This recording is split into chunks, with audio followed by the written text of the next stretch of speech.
ฮัลโหล ฮัลโหล ออสติน วันนี้ออสตินพามาเก็บแอปเปิลจะเก็บหรือจะขึ้นหรือจะยังไงออสติน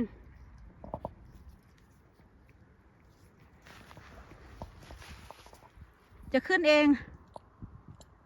จะขึ้นเลยเหรอ ฮะ ขยมเลยใช่ไหมขี้เกียจเก็บแล้ว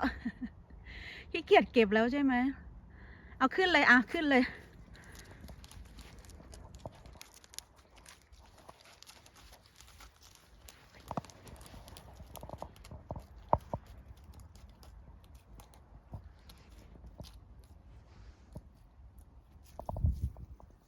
เอาขึ้นไปที่ล่ะ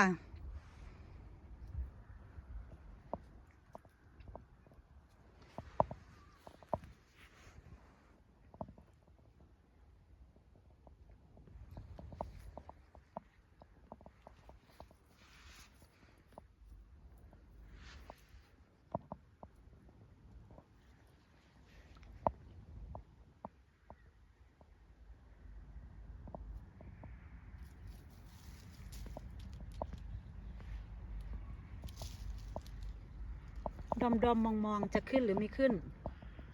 ขึ้นไปขยมเลยฮะขึ้นไปขยมเลยให้มันล่วงให้มันหมดเลยอะขึ้นไหมออสตินขึ้นไหมที่เกียจแล้ว